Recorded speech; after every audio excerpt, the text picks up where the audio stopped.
देखो, ये अर्थ है और ये सन है और इन दोनों के बीच का जो डिस्टेंस है वो लगभग 151 मिलियन किलोमीटर्स का है। लेकिन आदित्य L1 जो कुछ दिन पहले 2 सितंबर को 11:50 पर सक्सेसफुली लॉन्च हुआ, वो अर्थ से सिर्फ 1.5 मिलियन किलोमीटर्स की दूरी तक ही जाएगा, यानी इस पॉइंट तक ही जाएगा जिसे स्पेस की लैंग्वेज में लैग्रेंज पॉइंट बोला जाता है। आप साफ साफ देख पा रहे हो कि अर्थ और सन के बीच में टोटल ऐसे 5 लैग्रेंज पॉइंट्स हैं, L1, L2, L3, L4 और L5। और ये वाला जिसपे आदित्य L1 जाएगा, ये L1 पॉइंट है। इसलिए सन की स्टडी के लिए भेजी गई इस ऑब्जर्वेटरी का नाम आदित्य L1, आदित्य मतलब सूर्य, और लैग्रेंज पॉइंट 1 पर जाएगा, इसलिए L1। लेकिन इस वीडियो में रिवर्स क्वेश्चनिंग करेंगे।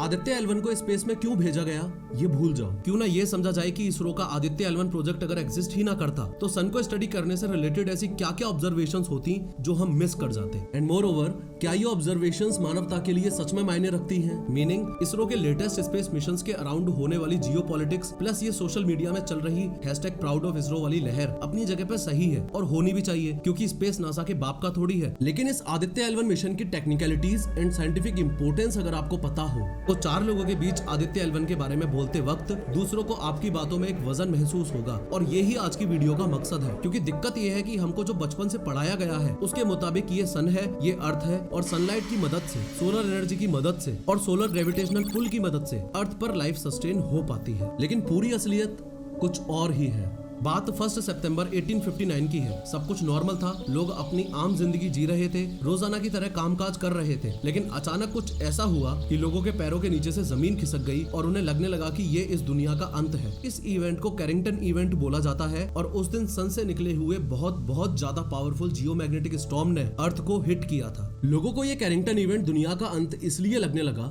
क्योंकि पूरी दुनिया भर में आसमान का कलर ही चेंज हो गया था। ऑलमोस्ट हर जगह आसमान लाल पड़ गया था। आधी रात को लोगों को ऐसा फील होने लगा था जैसे सुबह हो गई हो। सुबह की लालिमा हर जगह फैल गई थी। होपफुली आपने नॉर्दर्न लाइट्स के बारे में सुना या देखा होगा, जो आप नॉर्वे से या दुनिया की कई और जगह से देख सकते हो। जिन लोगों को बिल्कुल आइडिया नहीं है उनको ये भी बता दूं कि ये इंडिया है और ये नॉर्वे है। तो कैरिंगटन इवेंट के दौरान ये नॉर्दर्न लाइट्स सिर्फ पोल्स पर सीमित ना रहकर और जगह से भी देखी जा सकती है। लोग एक तरीके से पगला गए थे और समझ ही नहीं आ रहा था कि ये सब क्या हो रहा है। दुनिया भर में टेलीग्राफ ऑपरेटर्स जैसे ही बटन को टच करते वैसे ही बिजली के झटके लग रहे थे। पूरी दुनिया से रिपोर्ट्स आई थी कि टेलीग्राफ स्टेशंस में ऑटोमेटिकली आग लग गई है। बिना बैटरी के टेलीग्राफ ऑपरेट कर रहे थे, एक जगह से दूसरी जगह ऑटोमेटिकली मैसेजेस जा रहे थे। ये कुछ ऐसा ही था कि आज के जमाने में आप लैपटॉप चार्ज करने के लिए पावर सॉकेट में चार्जर लगा दो, लेकिन बटन चालू मत करो और उसके बाद भी पावर ट्रांसफर होती रहे, और कुछ केसेस में पावर इतनी ज्यादा हो कि सब कुछ फूक जाए। एस्ट्रोफिजिसिस्ट साफ साफ ये बात बोलते हैं कि कैरिंगटन इवेंट दोबारा भी हो सकता है। लेकिन उस टाइम तो सिर्फ टेलीग्राफ थे, आज तो पूरी दुनिया ही इलेक्ट्रिसिटी से ऑपरेट होती है।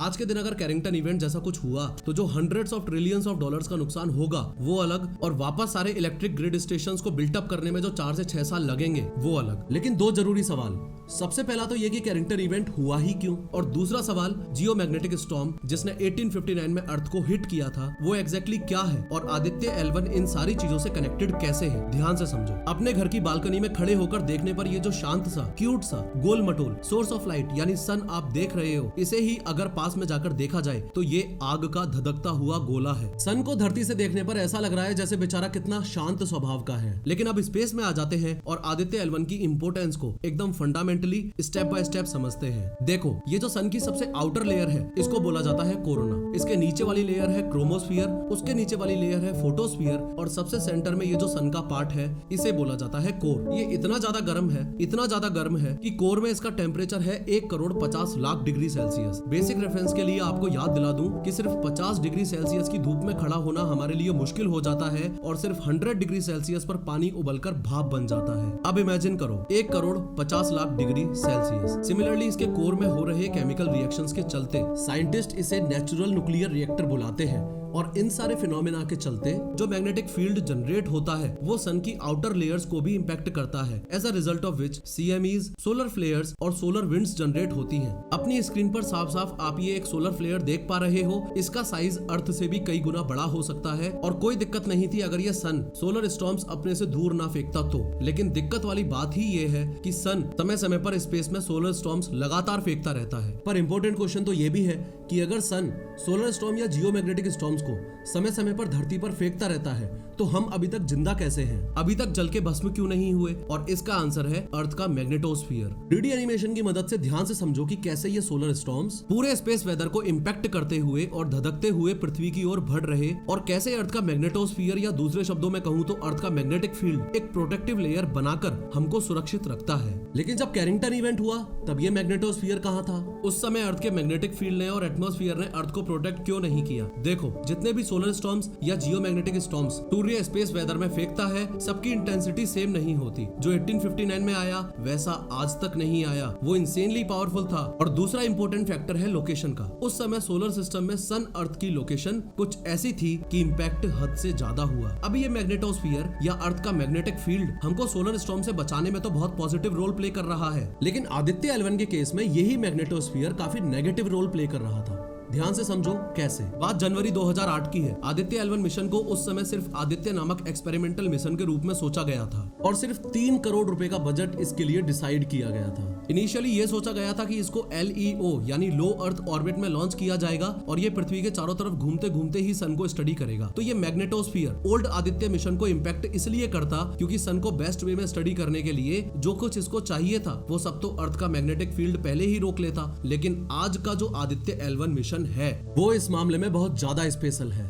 2 सितंबर को 11:50 पर जो आदित्य L1 मिशन लॉन्च हुआ उसकी ट्रेजेक्टरी को ध्यान से समझो। सबसे पहले तो ये भी ऑब्वियसली लो अर्थ ऑर्बिट में जाएगा ही, लेकिन उसके बाद ऑर्बिट मैन्यूवरिंग कर करके अपने एलिप्टिकल ऑर्बिट्स को रेज करता रहेगा और फाइनली एक समय ऐसा आएगा जब ये अर्थ के स्फीयर ऑफ इन्फ्लुएंस को छोड़ देगा और क्रूज फेज में एंटर कर जाएगा। क्रूज फेज में एक बार और मैन्यूवरिंग करेगा और फिर L1 लैग्रेंज पॉइंट के अराउंड जो हेलो ऑर्बिट है उसमें आने वाले 5 साल 2 महीने तक रहेगा और 24/7 सूर्य को स्टडी करता रहेगा। लैग्रेंज पॉइंट L1 को समझने में अगर अभी भी दिक्कत आ रही है तो इसको ऐसे समझो कि ये स्पेस में एक ऐसा पॉइंट है जिस पॉइंट पर इक्विलिब्रियम अचीव हो गया हो। चलो और इजी कर देता हूँ। ये अर्थ है और ये सन है। अर्थ का भी ग्रेविटेशनल फील्ड है और सन का भी ग्रेविटेशनल फील्ड है। सन के ग्रेविटेशनल फील्ड ने ही अर्थ को होल्ड किया हुआ है और ये सन के अराउंड ऑर्बिट करती रहती है। लेकिन टोटल ऐसे 5 पॉइंट्स हैं जहाँ इक्विलिब्रियम अचीव्ड है, यानी कि टोटल ऐसे 5 पॉइंट्स हैं जहाँ सन का ग्रेविटेशनल पुल और अर्थ का ग्रेविटेशनल पुल एक दूसरे को जीरो करते हैं। इन पॉइंट्स को ही लैग्रेंज पॉइंट बोला जाता है। इन लैग्रेंज पॉइंट्स पर ऑब्जर्वेटरी को भेजा जाए तो सबसे कम फ्यूल खर्च होगा। ये 5 पॉइंट्स आपकी स्क्रीन पर ये रहे, L1, L2, L3, L4 और L5। पर सवाल तो ये भी है कि आदित्य L1 मिशन के लिए इसरो ने सिर्फ L1 ही चूज क्यों किया, बाकी क्यों नहीं किए? देखो, L3 पर जाना तो संभव ही नहीं है तो उसको तो लिस्ट से हटा ही दो। L2 पर ऑलरेडी जेम्स वेब टेलीस्कोप घूम रहा है और L2 पर आदित्य L1 जाता भी तो भी बीच में अर्थ आती और सन की उस लेवल पर स्टडी नहीं हो पाती। L4 और L5 पर ऑलरेडी नेचुरल डेब्री इतनी ज्यादा है कि वहां पर आदित्य L1 के अनफॉर्चुनेट क्रैश के चांसेस काफी बढ़ जाते हैं। लेकिन L1 एक ऐसा पॉइंट है जहां सन और आदित्य L1 के बीच में कुछ भी नहीं है। जिस इंसेन लेवल का काम का डेटा आदित्य L1 इसरो के पास भेजेगा वो अपने आप में एक बहुत बड़ी अचीवमेंट होगी। आदित्य L1 का एक इंपॉर्टेंट टारगेट इस चीज को भी स्टडी करना है कि जो सन की अलग अलग लेयर्स मैंने आपको दिखाई थी उसमें जो क्रोमोस्फियर है यानी बाहर वाली लेयर उसका टेम्परेचर ज्यादा है इन कंपैरिजन टू फोटोस्फियर, जबकि सन के कोर से अगर डिस्टेंस देखा जाए तो क्रोमोस्फियर ज्यादा दूर है यानी उसका टेम्परेचर कंपैरेटिवली कम होना चाहिए था। लेकिन उल्टा है, तो जो उबलता हुआ आग का गोला हमारे सोलर सिस्टम के बीचों बीच है उसको स्टडी करने के लिए और उसकी वजह से सोलर सिस्टम्स वगैरह आते रहते हैं यानी स्पेस वेदर को स्टडी करने के लिए इसरो ने आदित्य L1 को सक्सेसफुली लॉन्च कर दिया है। आदित्य L1 में टोटल 7 पेलोड्स लगाए गए हैं और ये पेलोड्स ही स्पेस वेदर को स्टडी करेंगे। 7 में से total 4 payloads remote sensing payloads की कैटेगरी में आते हैं और बाकी 3 इन सितु पेलोड्स की कैटेगरी में आते हैं। इन सितु पेलोड्स का मीनिंग है कि ऐसे पेलोड्स जो L1 पॉइंट पर सोलर विंड्स और रेडिएशंस के टच में आएंगे, लेकिन रिमोट सेंसिंग पेलोड्स का मीनिंग है कि ऐसे पेलोड्स जो सन को एक डिस्टेंस से स्टडी करेंगे। ओवरऑल मीनिंग ये है कि अर्थ पर अगर लाइफ को बहुत अच्छे से समझना है तो सन को स्टडी करना रियली इंपॉर्टेंट है और हमेशा ही जियोपॉलिटिक्स से थोड़ा सा साइड हटके इसरो के हर मिशन के साइंटिफिक एस्पेक्ट को भी समझना बहुत ज्यादा जरूरी है। खैर, इस वीडियो पे क्लिक करके ध्यान से समझो कि चंद्रयान 2 के साथ एग्जैक्टली क्या गड़बड़ी हुई थी।